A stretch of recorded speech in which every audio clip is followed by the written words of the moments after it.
Welcome back to HQ Spotlight. Now that the dust is settled in downtown Oklahoma City, the focus is on maintaining that championship culture in the locker room. Fresh off becoming the youngest team to win an NBA title, OKC adding to that youth just a bit. They had one pick last night. It's Thomas Sorber via trade with Miami, the former Georgetown star, named to the third team All-Big East. He was the 2025 Big East All-Freshman team member. What is he, 12 years old in that picture? I know. The braces are... My mom was texting me yesterday throughout the draft, and she was, like, obsessed with all of the kids that had braces. It's amazing. I'll finish this by saying he's the only D1 freshman to average 14, 8, and 2 last season, and he now joins the championship-winning Oklahoma City Thunder. So let's continue our conversation. We're continuing to grade what happened in the first round last night. And it is Thomas Sorber. Mike, this was a guy, and you and I were kind of chatting too as well upstairs as we were getting ready for this. Another guy that kind of interests you. You thought that he would maybe be a good player in OKC. What do you think about the fit there? Well, adds a lot more defensive playmaking around the rim, right? He's an excellent shot blocker. He's one of the best shot blockers in the Big East, one of the best freshman shot blockers in the country. I think one thing that he does, he's going to come off the bench in OKC. But one thing that Sorber does exceptionally well, if you go back and watch the tape and just leave the stats out of it, he was awesome on the offensive glass. I mean, like enforcer-like ability to keep extra possessions alive. And any time that you can have a player who comes off the bench and give extra possessions to a player like Shai Gilgeous-Alexander, that's a huge deal. So his defensive playmaking, he could be a specialist for OKC coming off the bench, whether it's rim protection from a shot blocking standpoint or offensive rebounding, could be a real nice addition. The rich get richer for OKC. Yeah, I mean, and by the way, I love the ice. The ice is strong. Can we get a picture of him again? What are you talking about? Because the chain, here's what I like about it, okay? First of all, he's got the branding out there, which is really important. But I love the S. It's almost like a snake a little bit. If you go, yes, look at that. Look at the S. The T, I'm sorry, that wins. Like sometimes. Does it help you look past the braces maybe a little bit? Because you're focused on the necklace? 100%, yeah. It's like people who have mohawks. You don't ever look at their face. You're just looking at the hair the whole time. So what a great guys to learn from. Hartenstein, Chet Holmgren every day in practice, getting a little bit better. Love it. A. I think his footwork is really good in the low post. He's got an array of different post moves. Thank you for bringing us back and his ability, like he has the baby hook, he has the face up, he can go over top of you. So that's what I'm looking forward to the most. I love it, guys. You guys are crushing it here. As we continue to grade, it's interesting, Tim, when you think about the Thunder and what we said about them en route to that championship earlier this week, right? They were the best team in insert category here. They were the most complete team that we've seen. And so it's one of those where it's kind of hard, to your point, to find a fit if you're a draft, especially when you think about all of these guys on the Thunder are coming back next year.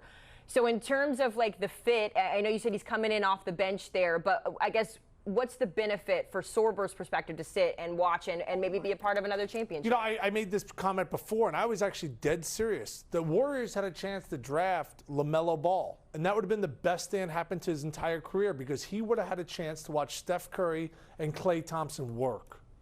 And that would have been like, oh, wow, I have to step up my game from a professionalism standpoint, and I don't think he ever has. Where Sorber goes to OKC, and then you have two guys that kind of play the same sort of position, but do it in different ways. Hartenstein's physical. He's a rebounder. He blocks shots. Great team guy. Sets great screens. Chet Holmgren can step out, make threes. Sorber can actually do a little bit of both, but every day you start going up and practice against those guys, I think he's going to have zero impact on a championship level team next year. But year after year, as they restructure deals and guys have to get paid, I think this couldn't be a better landing spot for a young guy to end up in Oklahoma City. And it's interesting, too, because one of the guys that you're also pretty high on, in Clifford, could have been a Thunder player, but instead he gets traded and now he's with Sacramento. Seems like a loaded question, but what did they miss out on in not having Clifford in Oklahoma? Oh, a guy that would compete for a starting lineup. He wouldn't start, but he would compete for a starting lineup position for the OKC Thunder. I'm a Neat Clifford apologist. Yes. Because the Mountain West is not a mid-major conference, even though Tim may disagree with that. More bids than you the are ACC. You are #1 fan of Neat Clifford. That's right. That's right. Well, I just think he's, from day one, he is NBA defensive ready. Is he going to average almost 19 a game like he did at Colorado State? No, absolutely not. But he can't, he's going to shoot the three at over 35%. He has an excellent mid-range, 6'6". He has a fadeaway action. His at-the-rim finishing was at the top of the Mountain West. But defensively, he can guard 1 through 4 positions. Freak athlete, very mature, high IQ. Was the perfect Oklahoma City Thunder guy. And now he's going to the Kings. Now he's going to the Kings. Probably better. Great for the Kings. And better for him. He's probably going to get to play He's going to more. get to play way more with Sacramento. Way more. And is that important to you, like when you're looking at these metrics? You like think it was important to rookies? Ace Bailey? Yeah, he was like, I don't want to go to those teams because he didn't think he was going to get the shots at the quality. Yes, this is a chance in your life to make a lot of money. And don't you want to go to an opportunity that's going to give you an opportunity to take 8 shots in a game, 12 shots in a game instead of going up and down in the G League or trying to find your role or being the 10th man? So this is all about business. That's what it's hard for fans to kind of realize. This is a very short window of your life to make more money than you'll ever be able to make in the rest of your life. So for Nick Clifford, congratulations. Like, he's going to be able to get more opportunity to play. My husband, who is a Sacramento Kings fan, is very excited about Nick Clifford. In fact, I told him about your analysis, so we're very happy. I feel like it's a little premature to talk dynasty. We've done that a lot as this week has gone on when it comes to the Thunder, but that's sort of the conversation that we're looking at, right? Because when you have a team that's as dominant as OKC was this year, the natural next question is this a dynasty? I don't want to go that far here, Mike, but when you look at the pieces, I believe they are the favorites to win again next year. Does this current team have the makings to win a championship again next year? Yes, 100%. I mean, you essentially have like the whole team back, And what's the most interesting thing, I don't know if anybody caught this. I thought the celebrations by the players were very mild, almost as if they didn't understand what they just did about winning a world championship. Like after the game or right after the game? Yeah, they were like extremely mild.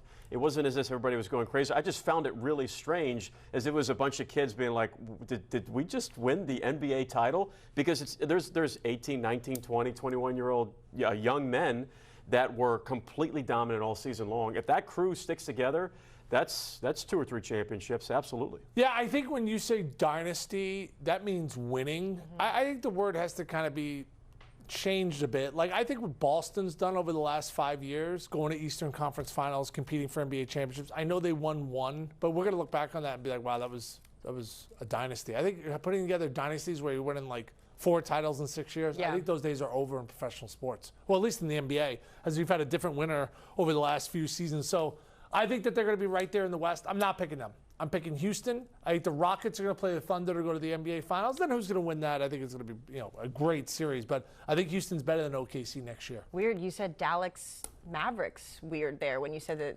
Houston was going to win the championship. You should have said Dallas. We've got Cooper Flag.